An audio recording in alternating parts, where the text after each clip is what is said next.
From hidden brothels to mysterious cults, ancient Rome's darkest secrets have remained buried for centuries. Today, we'll uncover shocking revelations about the empire's underbelly, exploring everything from deadly beauty practices to underground criminal networks. Let's dive into history's shadows. Let's explore one of ancient Pompeii's most fascinating secrets, the brothels, or lupanars, as the Romans called them. These establishments weren't exactly hidden, but what went on inside tells us so much about Roman society. Picture this: walls covered in detailed erotic frescoes that served as a menu of services, with prices listed in Roman currency. These paintings weren't just art, they were advertising. The brothels had some pretty clever features too. They used special stone symbols carved into the streets, showing feet pointing toward the entrance, an ancient version of modern-day neon signs. Inside, you'd find small rooms with stone beds and graffiti that tells us amazing stories about daily life. The workers, mostly enslaved people and poor foreigners, left their mark through messages scratched into the walls, some funny, some sad, and some surprisingly poetic. But here's something really interesting. Archaeologists found that these places weren't just about physical transactions. They were social spaces where people shared news, made deals, and even discussed politics. The most famous brothel, the Lupanare Grande, had 2 floors and was decorated so lavishly it could rival some of the nicer homes in Pompeii. This wasn't some seedy back alley business. It was a legitimate part of Roman urban life, complete with its own tax category. Now let's talk about one of history's greatest ironies: how Rome's revolutionary plumbing system might have accidentally poisoned its elite citizens. The Romans were incredibly proud of their lead pipes, or plumbing. The word actually comes from plumbum, Latin for lead. They built this amazing network of pipes that brought fresh water right into wealthy homes.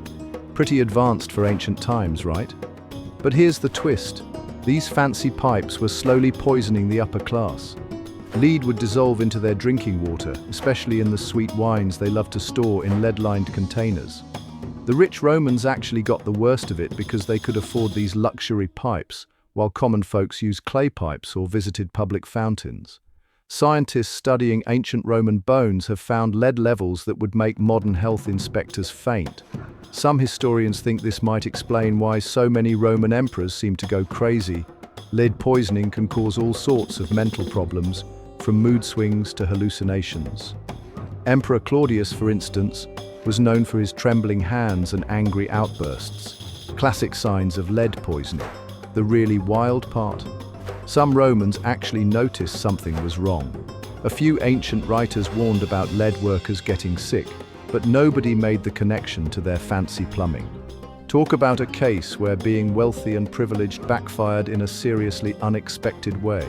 Now, let's clear up one of the biggest misconceptions about ancient Rome, the infamous vomitorium. You've probably heard the story. Romans had special rooms where they would throw up during feasts so they could keep eating. Well, surprise, that's completely wrong.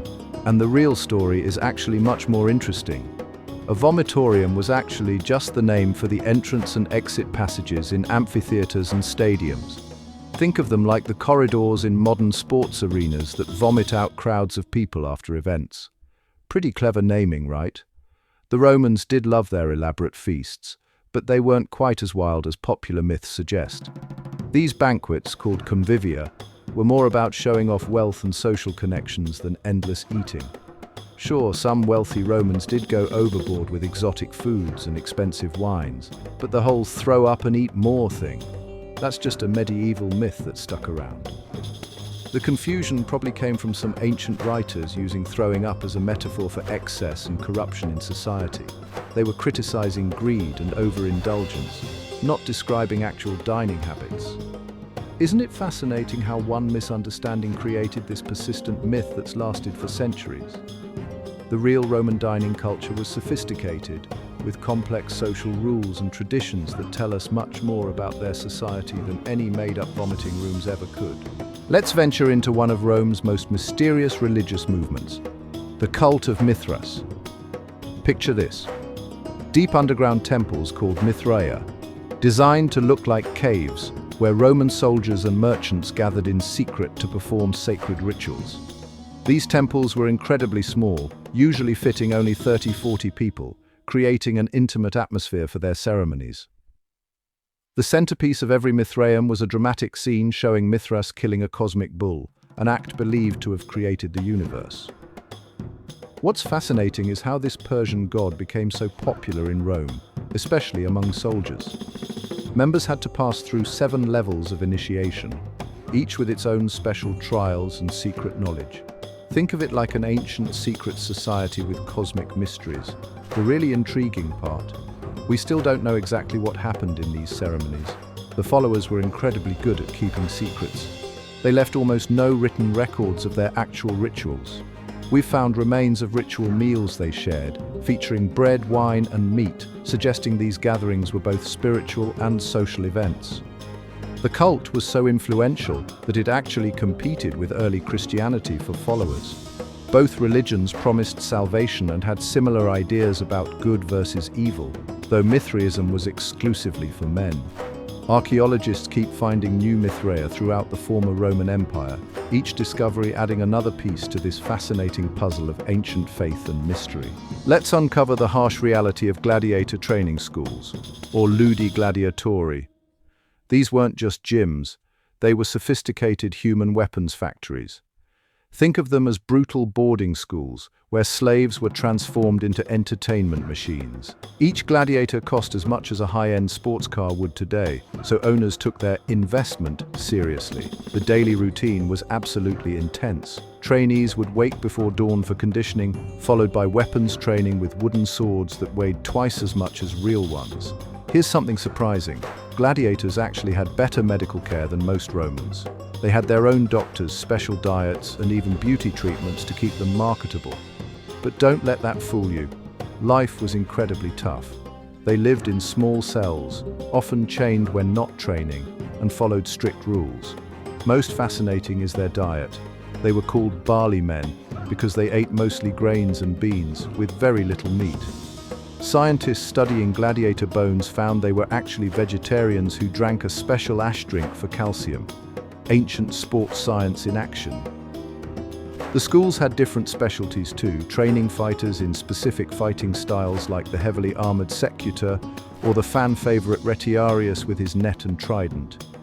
It was basically an ancient version of brand marketing, complete with stage names and signature moves. Let's step into one of history's most notorious pleasure palaces, Emperor Caligula's secret imperial residence. Recent archaeological discoveries have revealed just how wild things really got in this infamous ruler's private domain. The palace was basically an ancient Roman version of a luxury resort, complete with heated marble floors, rotating dining rooms, and walls decorated with precious stones that would make modern billionaires jealous. But here's where it gets really interesting. Archaeologists found evidence of hidden passages and secret rooms where Caligula would host his infamous parties. They've discovered exotic animal bones, imported spices, and even specialized drinking vessels that could hold an entire bottle of wine. The most shocking find was a complex system of underground tunnels connecting different parts of the palace, allowing Caligula and his guests to move around unseen. The walls tell tales too. They found graffiti that would make even a modern person blush, along with evidence of some pretty unusual entertainment. But it wasn't all just parties. The palace also had a dark side. They've uncovered rooms that were likely used to plan assassinations and political schemes, showing how Caligula mixed pleasure with power. The really fascinating part? Many of these discoveries were only made in the last few decades, proving that even after 2,000 years, Rome's secrets are still coming to light. Let's shine a light on some incredible fighters that history books often skip over, the female gladiators of Rome. While most people picture hulking men in the arena, archaeological evidence tells us women also fought as skilled warriors.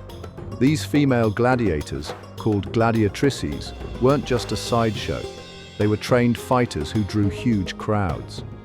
In 2000, archaeologists in London found something amazing: a burial site of a wealthy female gladiator, complete with expensive oil lamps showing fighting scenes.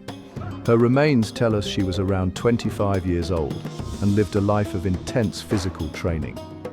Emperor Nero especially loved featuring female gladiators in his games, and crowds would go wild for their matches. But here's the thing. Roman society had mixed feelings about these warriors. Some elite Romans thought it was scandalous for women to fight, while others celebrated their skill and courage. In fact, they became so popular that in 200 AD, Emperor Septimius Severus banned women from competing in the arena. Talk about fear of success. These fighters came from all walks of life. Some were slaves, others were free women seeking fame and fortune. They trained just as hard as male gladiators and followed the same strict rules. The really fascinating part, we're still finding evidence of their existence today, proving that women have been breaking barriers and defying expectations for thousands of years. Let's explore a lesser-known aspect of Roman medical history that particularly affected women's lives. The Romans had surprisingly advanced knowledge of reproductive health care, with detailed medical texts describing various methods and treatments. They relied heavily on natural remedies, with certain plants playing a crucial role. The herb silphium was so valued for its properties that it appeared on coins and was worth its weight in silver. Talk about ancient medical gold. Roman doctors and midwives kept detailed records of their treatments, though many of these were later destroyed or lost. Here's something fascinating. They had entire networks of women healers who passed down their knowledge through generations, operating somewhat like underground medical practitioners. These practitioners were often highly respected in their communities, especially among the working class. The Romans were remarkably practical about reproductive health, viewing it as a normal part of medical care. They left us evidence in medical texts, personal letters, and even advertisements for services and remedies. Archaeological discoveries have uncovered medical tools and herb containers that show just how organized and professional these practices were. The really interesting part? Many of their documented plant-based methods have been scientifically proven to have real medical properties, showing just how advanced their understanding was for their time. Let's explore one of ancient Rome's deadliest political weapons, poison. The Senate wasn't just a place for debates, it was a dangerous arena where professional poisoners played a deadly game of politics. These experts, known as venefici, were often highly educated slaves or freedmen who studied toxic substances with frightening precision. They became so common that wealthy Romans employed food tasters and kept antidote kits handy. Talk about workplace hazards. The most popular poison was white lead acetate, which was actually sweet tasting and could be easily mixed into wine. Here's a wild fact. Some senators wore special rings with hollow compartments to carry either poison or antidotes. The famous case of Germanicus shows how sophisticated these assassins were. They allegedly used a slow-acting poison that mimicked natural illness to avoid suspicion. Even more fascinating, some poisoners were actually respected professionals who openly sold their services, disguising themselves as physicians or perfume makers.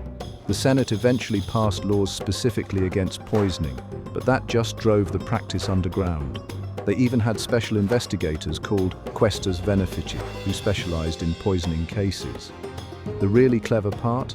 Many poisoners were women, using their expected roles as food preparers and healers as the perfect cover for political assassination. Let's explore one of ancient Rome's most unsettling political phenomena: child emperors and the power players who controlled them. Take Emperor Alexander Severus, who became ruler at just 13. While he sat on the throne wearing imperial robes that probably didn't even fit him properly, his mother Julia Mamaea was the one really calling the shots. She assembled a council of 16 senators to advise her son, effectively creating a shadow government. Or consider Gordian III, who was crowned at age 13. Talk about a rough first day of teen life. Behind him, the Praetorian Guard and a crafty senator named Timesitheus pulled all the strings. These kids lived in a strange world where they were technically the most powerful people in the empire, but couldn't even choose what to have for dinner. The palace was like a spider's web of ambitious advisors, scheming family members, and calculating generals, all fighting to control these young puppets. Some child emperors, like Elagabalus, who became emperor at 14, tried to assert their independence, usually with disastrous results. The really fascinating part? This system actually works sometimes. Under careful guidance, some child emperors grew into capable rulers, though most ended up as footnotes in history, often meeting tragic ends when they finally tried to take real power for themselves. Here's something that would make modern builders jealous: Roman concrete that's lasted for 2,000 years, while our modern structures start crumbling after just 50. The secret recipe for this incredible building material has puzzled scientists for centuries, and it's a fantastic story of ancient engineering. The Romans called it opus caementicium, and it's actually stronger today than when it was first poured. The coolest part? It can heal itself. When seawater seeps into tiny cracks, it triggers a chemical reaction that fills the gaps with new minerals. Now, we know some of the ingredients: volcanic ash, lime, and seawater, but it's the precise mixing process that remains a mystery. Roman builders were incredibly picky about their materials, traveling hundreds of miles to get the exact right volcanic ash from specific locations. They even had different recipes for underwater structures versus land buildings. Recent research has shown that they used a technique called hot mixing, where the lime would essentially cook the other ingredients, creating crystals that made the concrete super strong. Think about it. These ancient engineers created something so advanced that even with all our modern technology, we still can't perfectly replicate it. The Pantheon's dome, still standing after nearly 2,000 years, is a testament to this incredible achievement. Let's dive into one of ancient Rome's most spectacular and brutal businesses: the exotic animal trade that supplied the famous arena games. The Romans created what was basically the ancient world's biggest pet shop, except these weren't exactly cute puppies we're talking about. They had entire departments dedicated to capturing, transporting, and housing exotic animals from across 3 continents. Imagine the logistics of shipping elephants from North Africa, tigers from Persia, and bears from Scotland, all without modern vehicles. They built special ships with reinforced holds and developed sophisticated cages that could be cooled with water during long journeys. Here's something wild. They had professional animal catchers called Vomitoriums, who would study animal behavior and develop specific techniques for each species. The really fascinating part? They kept detailed records of everything. We found ancient shipping manifests showing they imported over 50 different species, including some that are now extinct. The animals were kept in underground holding cells beneath the Colosseum, a prehistoric zoo with specialized feeding and care systems. They even had veterinarians who treated injured animals, though not out of kindness. Healthy animals made for better shows. The trade was so profitable that some merchants became as wealthy as senators, with entire cities building their economies around capturing and selling exotic beasts. Talk about a unique career path in ancient Rome. Now, let's uncover one of ancient Rome's most scandalous secret societies, the Bacchanalia. These weren't your typical wine appreciation clubs. Picture underground gatherings that started as innocent religious ceremonies, but evolved into something that terrified Roman authorities.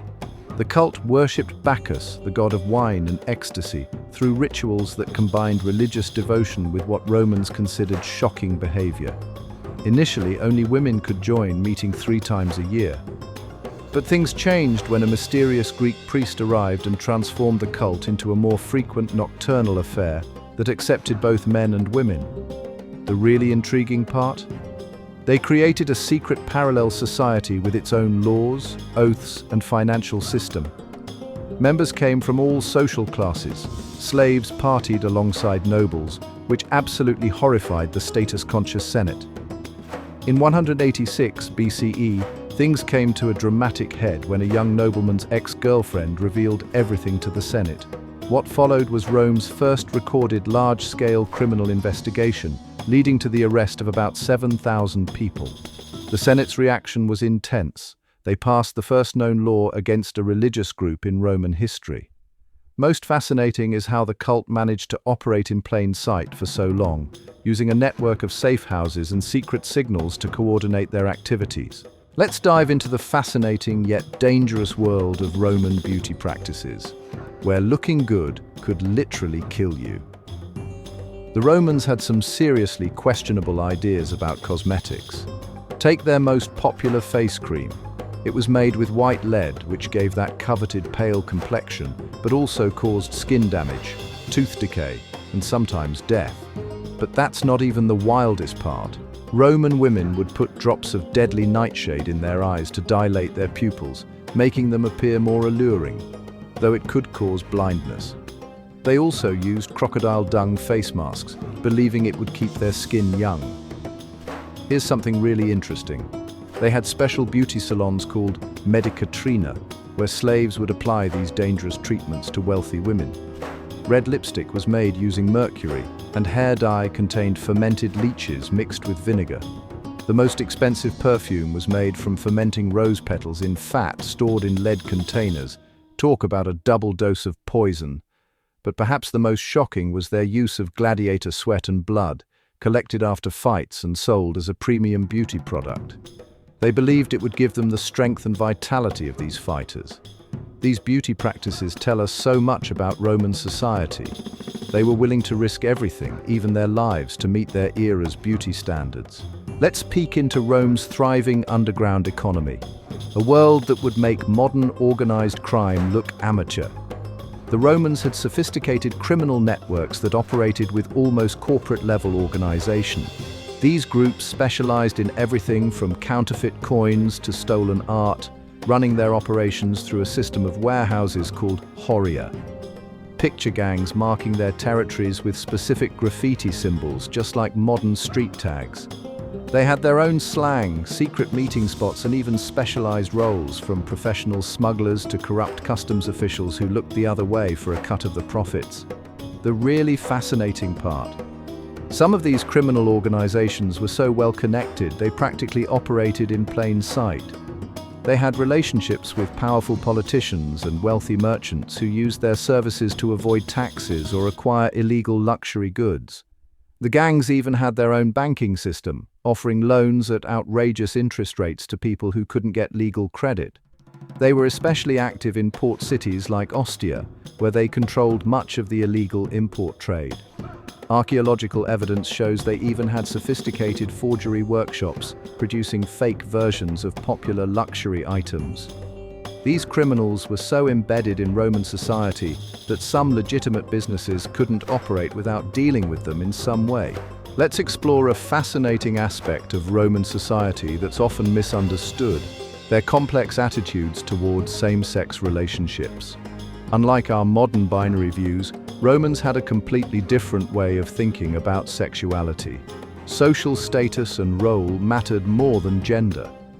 For the Romans, the main concern was about power dynamics and social standing, not the gender of your partner. Here's something surprising. Same-sex relationships were openly acknowledged in Roman poetry, art, and literature. The Emperor Hadrian even had a famous relationship with a young man named Antinous, whose death led him to create a cult in his honor. But it wasn't all acceptance and openness. There were strict social rules about who could be with whom. A Roman citizen had to maintain their dignity and social position. Being the passive partner could seriously damage your reputation.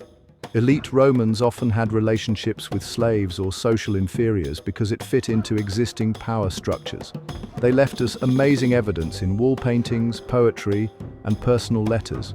Graffiti from Pompeii tells particularly interesting stories about everyday attitudes. Even some religious cults, like the priests of Cybele, openly embraced gender non-conformity. The fascinating thing is how this complex system shows us that attitudes about sexuality aren't fixed. They vary dramatically across different cultures and times. Let's uncover one of ancient Rome's most intriguing occult practices: curse tablets, or defixiones as the Romans called them. These weren't your basic angry notes. They were elaborate ritual objects designed to bring misfortune to enemies. Picture this: thin sheets of lead carefully inscribed with curses, often rolled up and pierced with nails, then buried in graves or thrown into wells. The Romans believed these locations were closest to the underworld gods, who could grant their dark wishes. Professional curse writers called scriptores would help create these tablets using special magical formulas and symbols. They even had different categories of curses, from legal curses against courtroom opponents to love spells for attracting someone's attention. What's fascinating is how these tablets reveal everyday Roman drama. We've found curses about stolen property, business rivals, unfaithful lovers, and even chariot races. The language used was incredibly specific, often listing exact body parts to be cursed or detailed descriptions of the intended suffering. Archaeological evidence shows this practice crossed all social classes. From slaves to senators, everyone was getting in on the cursing action. The really interesting part: some of these tablets worked through the power of suggestion. If someone knew they'd been cursed, they might actually experience bad luck through sheer anxiety. Let's tackle one of history's most notorious did he or didn't he moments, the Great Fire of Rome in 64 AD and Emperor Nero's role in it. The traditional story, that Nero played his fiddle while Rome burned, is actually impossible since fiddles didn't exist yet, but the real story is even more fascinating. The fire started in shops around the Circus Maximus during a hot July night, spreading rapidly through Rome's cramped wooden buildings. Here's where it gets interesting. While some ancient writers accuse Nero of starting the fire to clear land for his massive golden palace, the evidence tells a different story. Nero was actually in Antium, miles away, when the fire started. He rushed back to Rome and personally coordinated firefighting efforts, opening his palaces to shelter homeless citizens. But here's the twist. Nero definitely made the most of the situation. He used the destruction to build his elaborate Domus Aurea, Golden House, and implemented new building codes requiring fire-resistant stone construction. The really fascinating part? He blamed the Christians for the fire, launching the first major persecution of this religious group. Modern historians think the fire was probably accidental, but Nero's opportunistic response created a legend that's lasted 2,000 years. It's a perfect example of how historical truth is often more complex than the myths we remember. Let's explore the fascinating network of tunnels and chambers hidden beneath the Colosseum, a technological marvel that would put modern stage productions to shame. Picture a complex underground system called the Hypogeum, featuring over 30 trapdoors and 28 elevators powered by an incredible system of pulleys and counterweights. These weren't just simple storage spaces, they were essentially ancient Rome's version of high-tech special effects. Imagine being in the audience when a cage containing a snarling lion would suddenly emerge from the floor, or when entire sets would change in minutes using these hidden mechanisms. The tunnels were a carefully choreographed maze where hundreds of slaves worked in precisely timed sequences.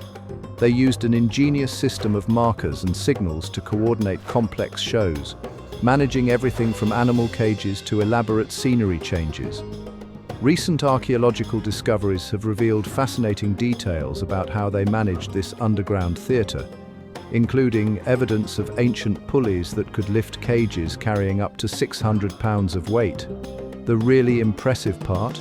They had a system of wooden platforms that could be raised and lowered simultaneously, creating spectacular effects that would rival modern entertainment.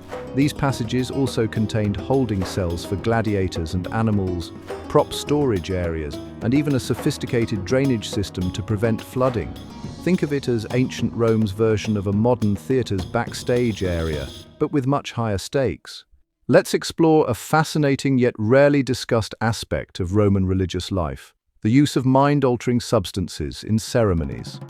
The Romans had quite a sophisticated understanding of psychoactive plants and their effects. Certain temples, especially those dedicated to Apollo and Dionysus, regularly used special preparations made from plants like henbane and mandrake in their rituals. The priests called these substances divine medicines, and they were incredibly careful about their preparation and use. Here's something fascinating. They had specific gardens called sacred groves, where they grew these plants under strict supervision. The really interesting part: different cults used different substances for specific purposes. The oracle at Delphi, for example, likely used vapors from burning oleander and laurel leaves to induce prophetic states. Archaeological evidence has revealed specialized preparation areas in temples where these substances were carefully measured and mixed. They even had detailed manuals about proper dosage and preparation methods, though most of these were later destroyed by Christian authorities. The Romans weren't just using these substances recreationally. They were part of carefully controlled religious experiences, with specific rituals and protocols. Some temples even had special recovery rooms where participants could safely come down from their ceremonial experiences.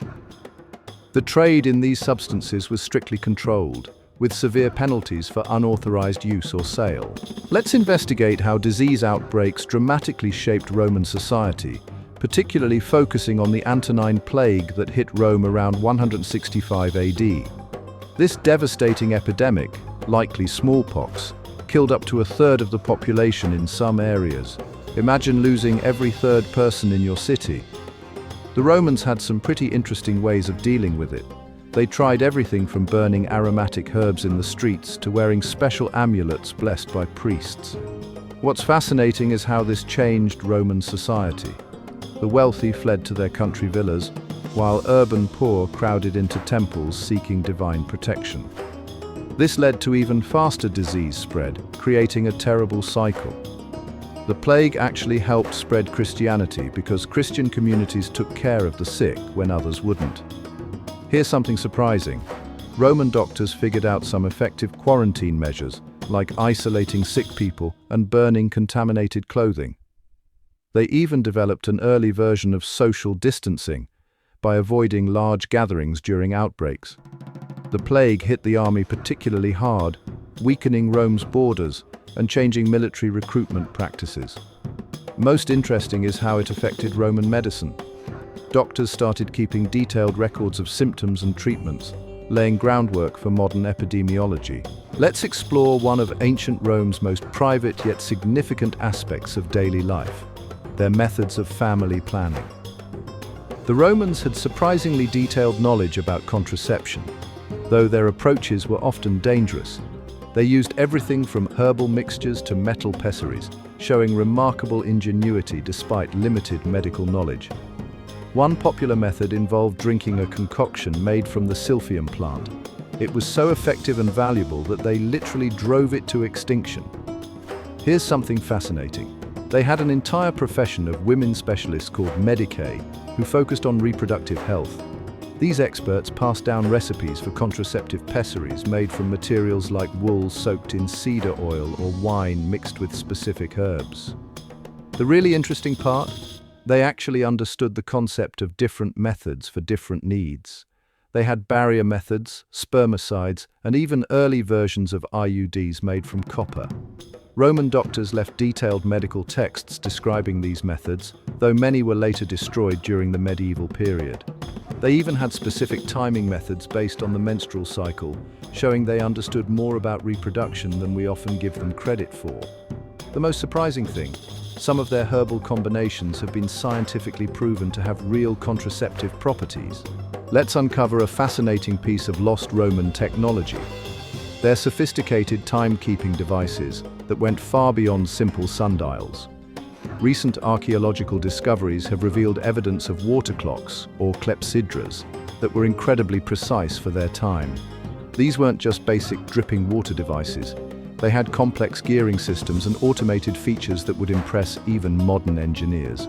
In the Forum, they found remains of a public clock that could track hours, even on cloudy days, using a system of weighted floats and calibrated containers.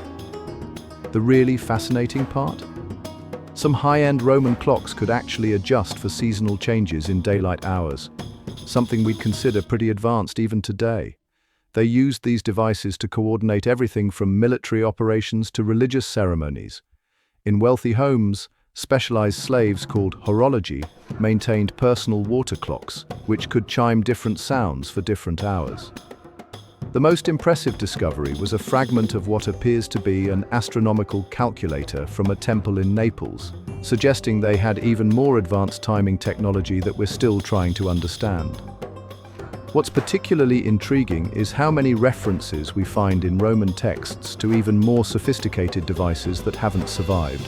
Machines that could track planetary movements and predict celestial events with remarkable accuracy. Thanks for exploring Rome's darkest secrets with us today. From hidden brothels to mysterious cults, we've uncovered some fascinating history. If you enjoyed these revelations, don't forget to like, subscribe, and share this video for more historical mysteries.